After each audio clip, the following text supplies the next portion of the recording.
Subscribe to our channel by clicking the subscribe button. Click the bell button and enjoy the latest uploads from our channel. Now students see the question 3 है flash and thunder are produce simultaneously. जब बारिश होती है heavy region में, thunder and flash जो है एक साथ आती है, but thunder is heard a few second after the flash is seen. Explain why.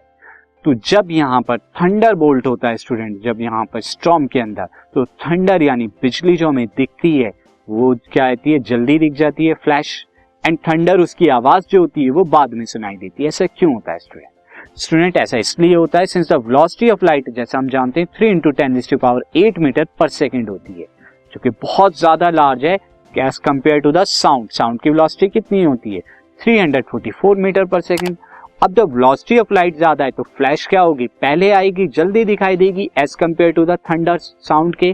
So the thunder is heard few second after the flash is seen. तो पहले हमें दिखाई देता है, बाद में सुनाई देता है।